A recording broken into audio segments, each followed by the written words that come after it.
നമസ്കാരം.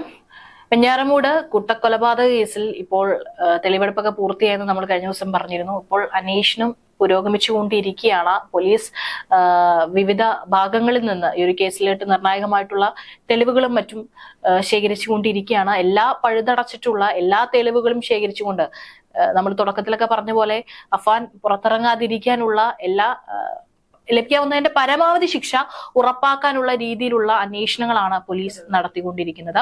ഇതിനിടയിൽ പുതിയ അപ്ഡേഷൻസും കാര്യങ്ങളും വരുന്നുണ്ടല്ലോ. കാരണം ഷെമിയുടെ ആരോഗ്യനില കഴിഞ്ഞ ദിവസങ്ങളിലൊക്കെ വഷളായിട്ടുണ്ടായിരുന്നു എന്ന് പറയുന്നുണ്ടായിരുന്നു. എന്നിരുന്നാലും അവർ കുഴപ്പമില്ലാതെ നല്ല രീതിയിലുള്ള ചികിത്സയൊക്കെ ലഭിച്ച് കുഴപ്പമില്ലാതെ ജീവിതത്തിലേക്ക് തിരിച്ചു വന്നുകൊണ്ടിരിക്കുകയാണ് അല്ലെ? അതെ അതെ. ഷെമി ഇപ്പൊ കഴിയുന്ന ഒരു അഗതി മന്ദിരത്തിലാണെന്ന്. ഷെമി എവിടെയാണെന്നുള്ളത് പേരടക്കം അഗതി മന്ദിരം എവിടെയാണെന്നടക്കമുള്ള ലൊക്കേഷൻ എവിടെയാണെന്നടക്കമുള്ള കാര്യങ്ങൾ ഇപ്പൊ എല്ലാവർക്കും മനസ്സിലായി. അത് മാത്രമല്ല, ഒരു ചാനലിനോട് മൈക്കിന് മുന്നിൽ ക്യാമറയ്ക്ക് മുന്നിൽ സംസാരിച്ചു ഷെമി.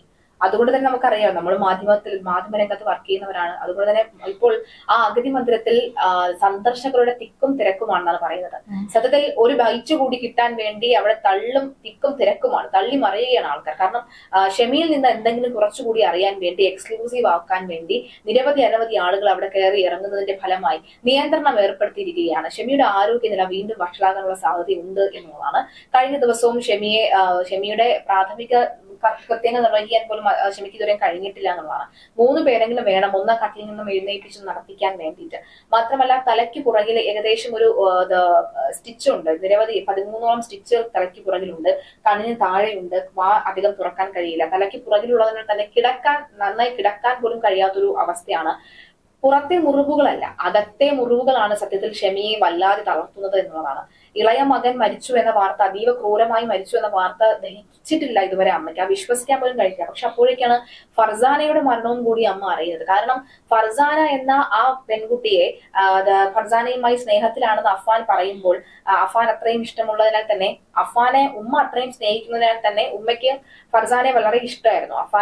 അഫാൻ സ്നേഹിക്കുന്ന പെൺകുട്ടിയെ ഉമ്മയ്ക്ക് വളരെ ഇഷ്ടമായിരുന്നു. ഒരു ഘട്ടത്തിൽ സ്വന്തം മകന്റെ ഭാര്യയായി മനസ്സിൽ കണ്ട, മരുമകളായി മനസ്സിൽ കണ്ട ഒരു പെൺകുട്ടി തന്റെ വീട്ടിൽ തന്നെ, താൻ അറിയാതെ തന്റെ വീടിന്റെ മുകൾ നിലയിൽ അതിദാരുണമായി തന്റെ മകന്റെ കൈകൊണ്ട് മരിച്ചു എന്ന സത്യം മനസ്സിലാക്കിയപ്പോൾ തന്നെ ഷെമി പറയുകയാണ്, നമുക്ക് ഈ ഫർസാനയുടെ ഉമ്മയും വാപ്പയും ഒന്ന് കണ്ടാലോ എന്ന് ചോദിക്കുന്നുണ്ട് എന്നൊരു വാർത്ത അറിയുന്നുണ്ട്. പക്ഷെ റഹീം അതിനെക്കുറിച്ചൊന്നും പറഞ്ഞിരുന്നില്ല. റഹീം ആദ്യം പറഞ്ഞിരുന്നു ഫർസാനയുടെ വീട്ടിലൊന്ന് കണ്ടാൽ കൊള്ളാം, വീട്ടുകാരുമായി സംസാരിച്ചാൽ കൊള്ളാമായിരുന്നു എന്ന് പറയുന്നുണ്ടായിരുന്നു. പക്ഷെ എങ്ങനെ അവർ പ്രതികരിക്കുമെന്ന് അറിയില്ല ആ പാവം മനുഷ്യന്. സത്യത്തിൽ ഇവിടെ റഹീമും ഈ ഫർസാനയുടെ വാപ്പയും ഉമ്മയും റഹീമും അവരെല്ലാവരും ഒരേ അവസ്ഥയിലാണ്, തുല്യ ദുഃഖിതർ പോയ ഒരേ അവസ്ഥയിലാണെന്നുള്ളതാണ്. കാരണം ഫർസാന ഇങ്ങനൊരു പയ്യനെ സ്നേഹിക്കുന്നുണ്ട് എന്നുള്ള കാര്യം ഒരുപക്ഷെ അവർക്ക് അറിയണമെന്നില്ല. ചിലപ്പോൾ പറഞ്ഞിട്ടുണ്ടാകാം, ചിലപ്പോൾ പറഞ്ഞിട്ടില്ലായിരിക്കാം. ഫർസാനയ്ക്ക് എന്തായാലും ഇതിനു മുൻപ് ഫർസാനയുടെ ബന്ധുക്കളിൽ നിന്ന് തന്നെ വിവാഹാലോചനകൾക്ക് തന്നെ വന്നിരുന്നു. നമുക്കറിയാം, മുസ്ലിം സമുദായത്തിൽപ്പെട്ട കുട്ടിയാണ്. മുസ്ലിം സമുദായത്തിൽപ്പെട്ടതെന്ന് മാത്രമല്ല, ഇപ്പോൾ ഒരു 20-21 വയസ്സ് കഴിയുമ്പോൾ ഒട്ടുമിക്ക പെൺകുട്ടികളുടെ വിവാഹവും കഴിയുകയാണ്. പല കുട്ടികൾക്കും, നമ്മളെക്കാളും ജൂനിയറായിട്ട് പഠിച്ച അനവധി കുട്ടികളുടെ വിവാഹം കഴിഞ്ഞ് കുട്ടികൾ ഉണ്ടാകുന്നു അല്ലെ, അത് നമ്മൾ കണ്ടിട്ടുണ്ട്. അപ്പോൾ തന്നെ ഫർസാന ഇപ്പോൾ ഏകദേശം 24 വയസ്സാണ് ഫർസാനയ്ക്ക് വിവാഹാലോചനകൾ വന്നിരുന്നു. കുടുംബത്തിൽ നിന്ന് തന്നെ ഫർസാനയ്ക്ക് നിരവധി ആലോചനകൾ വന്നിരുന്നു. ഈ ഘട്ടത്തിലാണ് അഫാന്റെ വീട്ടിൽ ഈ ഒരു കല്യാണ കാര്യം ആലോചിക്കുന്നത്. പഠനത്തിന് ശേഷം മതി, അല്ലെങ്കിൽ പഠിച്ചതിന് ശേഷം നമുക്ക് നിങ്ങളുടെ കല്യാണം നടത്താമെന്നായിരുന്നു പറഞ്ഞിരുന്നത്. അപ്പോൾ ഫർസാനയെ എന്താണ് സംഭവിക്കുന്നത്, എന്താണ് സംഭവിച്ചത്, എന്താണ് അവർക്കിടയിൽ പ്രശ്നം എന്നോ, അല്ലെങ്കിൽ തന്റെ മകൾ ഇത്തരം ഒരു കെണിയിൽ പെട്ടെന്നോ ഒന്നും തന്നെ പാവം ആ ഫർസാനയുടെ കുടുംബാംഗങ്ങൾക്ക് അറിയില്ല. എന്തിനും ഫർസാനയ്ക്ക് പോലും അറിയില്ല എന്നുള്ളതാണ്. ഇവിടെ ഞാനൊരു കാര്യം ശ്രദ്ധിച്ചു, നമ്മൾ പറഞ്ഞിരുന്നു മറ്റേ അഫാനാണ് പ്രതി എന്നൊക്കെ അറിഞ്ഞപ്പോൾ ആരും തന്നെ സുഹൃത്തുക്കളായിട്ട് ആരും തന്നെ എന്തെങ്കിലും സംസാരിച്ചു കൊണ്ട് വന്നില്ല എന്ന് പറഞ്ഞു. അതുപോലെ തന്നെയാണ് ഈ ഫർസാനയുടെ വീട്ടുകാരുടെ കാര്യം എടുത്തു കഴിഞ്ഞാലും സാധാരണ അവർക്ക് വേണമെങ്കിൽ അഫാനെതിരെ തിരിഞ്ഞുകൊണ്ട് എന്തെങ്കിലും മാധ്യമങ്ങൾക്ക് മുൻപിൽ സംസാരിക്കാം. കാരണം സാധാരണ അത് ആളുകൾ നടത്താറുണ്ട്. ഇപ്പോൾ നമ്മൾ ഏതെങ്കിലും പെൺകുട്ടികൾ ഇതുപോലെ തന്നെ മരിച്ചു കഴിഞ്ഞാൽ, അല്ലെങ്കിൽ പീഡനത്തിനിരയായി എന്നുള്ള വാർത്തകളൊക്കെ കാണും, അല്ലെങ്കിൽ സ്ത്രീധന പീഡനത്തിന്റെ വാർത്തകളൊക്കെ വരുമ്പോൾ ഈ ഒരു പെണ്ണിന്റെ വീട്ടുകാര് സാധാരണ അപ്പുറത്ത് നിൽക്കുന്ന ആളുകൾക്കെതിരെ അതിരൂക്ഷമായ രീതിയിൽ തന്നെ അവരുടെ വീട്ടുകാർ സംസാരിച്ചു വരുന്നത് കാണാറുണ്ട്. പക്ഷെ ഇവിടെ ഇത്രയും കാലമായിട്ടും ഫർസാനയുടെ വീട്ടുകാരോ അല്ലെങ്കിൽ അവരുടെ ഏറ്റവും അടുത്ത ആരെങ്കിലും ആവട്ടെ, ബന്ധു ഒന്നും തന്നെ ഈ ഒരു അഫാനെ കുറിച്ച് ഒന്നും തന്നെ സംസാരിച്ചിട്ടില്ല. ഒരു ചാനലില്, ഇപ്പോൾ ഏത് ചാനലാണെങ്കിലും എവിടെയും ഒന്നും സംസാരിച്ചിട്ടില്ല എന്നുള്ളതാണ്. അത് ആദ്യഘട്ടത്തിൽ, അതായത് അത് വളരെ ദാരുണമായ സംഭവമാണ് കേട്ടോ, നമ്മളെല്ലാം കണ്ടതാണ്. ആ ദിവസം, അതായത് ഒരു 8 മണിയോട് കൂടിയാണല്ലോ ഈ ഒരു കൊലപാതകത്തിനെ കുറിച്ച് അറിയുന്നത്. 8:30 കഴിഞ്ഞിട്ടും 9 മണി കഴിഞ്ഞിട്ടും ആരാണ് ഈ 4 പേർ, ഒരു പെൺകുട്ടിയുണ്ട്, ഒരു യുവതിയുണ്ട്, ഒരു പെൺകുട്ടിയുടെ ഒരു മൃതശരീരം ഉണ്ടെന്ന് അറിയും, പക്ഷെ ആരാണ് ഈ പെൺകുട്ടി എന്ന് അറിയുന്നില്ല. അപ്പോൾ ആ ഒരു അന്വേഷണത്തിനിടയിലാണ് ഈ പെൺകുട്ടി ആരാണെന്ന് അവിടുത്തെ പഞ്ചായത്ത് അംഗം തന്നെ മാധ്യമങ്ങൾക്ക് മുന്നിൽ പറയുന്നത്. ഫോട്ടോ സഹിതമാണ് പെൺകുട്ടി ഇതാണ് എന്ന് കാണിച്ചു കൊടുക്കുന്നത്. അതിനുശേഷം ആ അറിഞ്ഞ നിമിഷം തന്നെ പെൺകുട്ടിയുടെ വീട്ടിലേക്ക് ബൈറ്റ് എടുക്കാൻ ഓടി അനവധി ആളുകൾ നമുക്കറിയാം.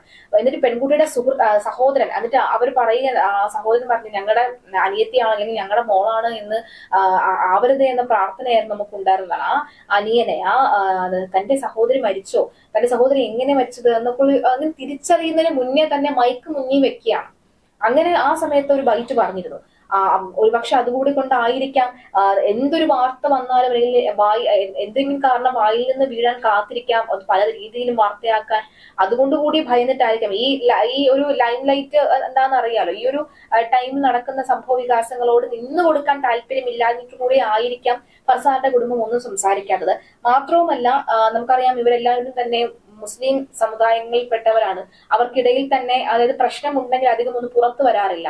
അതായത് സംസാരിച്ചത് പള്ളി അംഗങ്ങൾക്കിടയിൽ തന്നെ അത് ചിലപ്പോൾ സംസാരിച്ച് മുതിർന്നവർ, അവർക്കിടയിലെ മുതിർന്നവർ തന്നെ സംസാരിച്ച പ്രശ്നം വഷളാക്കാതെ ആ പ്രശ്നം ഒന്ന് സോൾവ് ചെയ്തു പോകുന്ന കാര്യങ്ങൾക്ക് തന്നെ നമുക്ക് ഉണ്ടായിട്ടുണ്ട്. അതായത് ഇത്തരം ഈ കുടുംബ പ്രശ്നം ആയിട്ടുള്ള ചിലപ്പോൾ ഒരു പക്ഷെ അങ്ങനെ റഹീമും അതുപോലെ തന്നെ ഈ ഫർസാനയുടെ കുടുംബക്കാരും തമ്മിൽ അങ്ങനെ ചിലപ്പോൾ സംസാരിച്ച് ചിലപ്പോൾ പോകാമായിരിക്കാം എന്നുള്ളതാണ്. ചിലപ്പോൾ അതുകൂടിയൊക്കെ വെറുതെ ഒരു അനാവശ്യമായി പെൺകുട്ടിയാണ്, വെറുതെ പെൺകുട്ടിയെ കുറിച്ച്, അതായത് അവരെല്ലാരും വിചാരിച്ചത് എന്തിന് ഇവൾ ഇങ്ങനെ അവന്റെ വീട്ടിൽ പോയി എന്നുള്ളതാണല്ലോ. അപ്പോൾ അതിനെക്കുറിച്ച് എന്തൊക്കെ വാർത്തകൾ വരാം, മകളെ കുറിച്ച്, മരിച്ചുപോയ മകളെ കുറിച്ച് എന്തെങ്കിലും മോശമായ വാർത്തകൾ വരാനുള്ള സാധ്യതയുണ്ട്. കാരണം നമുക്കറിയാം ഒരു ആൺകുട്ടിയുടെ വീട്ടിൽ പെൺകുട്ടി മരിച്ച നിലയിൽ കാണപ്പെട്ട് കഴിഞ്ഞാൽ ആദ്യം എങ്ങനെയായിരിക്കും വാർത്തകൾ അവതരിപ്പിക്കുക എന്നുള്ളതാണ്. പിന്നീട് ആ വാർത്തയ്ക്ക് വരുന്ന അപ്ഡേഷനുകൾ എങ്ങനെയായിരിക്കും, അതീവ ക്രൂരമായി കൊല ചെയ്യപ്പെട്ടത് കൊണ്ടായിരിക്കണം ഫർസാനെ കുറിച്ച് അത്ര മോശമായിട്ടൊന്നും തന്നെ ആരും പറഞ്ഞിരുന്നില്ല, ഒരു തരത്തിലുള്ള റിപ്പോർട്ടുകളും വന്നിരുന്നില്ല. അതൊക്കെ ഭയന്നിട്ടായിരിക്കണം ഒരുപക്ഷെ പുറത്ത് പറയാതിരുന്നിട്ടുണ്ടാവുക എന്ന് തോന്നുന്നു. സാധാരണക്കാരായ വീട്ടിലെ അച്ഛനും അമ്മയൊക്കെയാണ്, അവർക്ക് വേണ്ട സമാധാനവും അതുപോലെ തന്നെ അങ്ങനെയുള്ള ഒരിക്കലും വിചാരിക്കാത്ത സംഭവങ്ങളാണല്ലോ നടക്കുന്നത്. അപ്പോൾ അതുകൊണ്ടുകൂടി പേടിച്ചിട്ടായിരിക്കാം അല്ലെങ്കിൽ ഭയന്നിട്ടായിരിക്കാം അല്ലെങ്കിൽ അനാവശ്യമായിട്ടുള്ള വിവാദങ്ങൾ വേണ്ട എന്ന് വെച്ചിട്ടായിരിക്കാം ഒരുപക്ഷെ സംസാരിക്കാത്തതെന്നാണ് തോന്നുന്നത്. ഇവിടെ അഫാന്റെ രസപരിശോധനാ ഫലം പുറത്തു വന്നിട്ടുണ്ടല്ലോ, അതിൽ എലിവേഷൻ തന്നെ കഴിച്ചിട്ടുണ്ട്, പക്ഷെ വളരെ കുറച്ച് അളവിൽ മാത്രമാണ്, ജ്യൂസിൽ എന്തോ കഴിച്ചിട്ടുണ്ടെന്നല്ലേ പറയുന്നത്. തീർച്ചയായിട്ടും, അതായത് തെളിവെടുക്കാൻ പോയ സമയത്ത് ഇയാൾ വാങ്ങിയ കൂൾ ഡ്രിങ്ക്സ് വാങ്ങിയ കടയിലും പോയി തെളിവെടുപ്പ് നടത്തിയിരുന്നു. അപ്പോഴും അഫാനെ കണ്ടപ്പോൾ കടയുടമ പറഞ്ഞിരുന്നത് പെട്ടെന്ന് ഒരു കുപ്പി എടുത്ത് പെട്ടെന്ന് പോയി എന്നുള്ളതാണ്. പെട്ടെന്ന് കണ്ടതുള്ളൂ, മുഖം വ്യക്തമല്ലായിരുന്നു എന്നാണ് കടക്കാർ പറഞ്ഞിരുന്നത്. അതേ കുപ്പിയിൽ തന്നെയാണ് ജ്യൂസ് കലക്കി കുടിച്ചത് എന്നാണ്, അല്ലെങ്കിൽ ഈ എലിവിഷം കലക്കി കുടിച്ചതെന്നാണ്. അതായത് ഈ അഫാൻ അമ്മയെ കൊല്ലുന്നു, ശേഷം മുത്തശ്ശിയെ കൊന്നതിന് ശേഷം തിരിച്ചു വരുമ്പോൾ ഇളയ സഹോദരനെ കൊന്നല്ലോ, ഇളയ സഹോദരനെ കൊന്നിട്ട് ഇളയ സഹോദരനോട് പറയുകയാണ് ഞാൻ നിന്റെ പുറകിൽ എത്തിക്കൊള്ളാം എന്നിങ്ങനെ പറയുന്നതാണ്. അതിനുശേഷം ഈ ഫർസാനെ കൊല്ലുന്നു. അതിനുശേഷം താഴെ വന്ന് അനുജന്റെ മൃതശരീരത്തിനടുത്ത് ഇരുന്ന് പൊട്ടി കരഞ്ഞു എന്ന് പറയുന്നു. അതിനുശേഷമാണ് തളം കെട്ടിക്കിടന്ന ആ ഒരു രക്തത്തിലൊക്കെ ചവിട്ടി ഇരുന്നു കൊണ്ടാണ് പൊട്ടി കരഞ്ഞതെന്ന് പറയാണ്. അതിനുശേഷം കുളിച്ച് വസ്ത്രമെല്ലാം മാറി ജ്യൂസിൽ എലിവിഷം കലക്കി കുടിച്ചതിന് ശേഷമാണ് ആശുപത്രിയിലേക്ക് വന്നത്.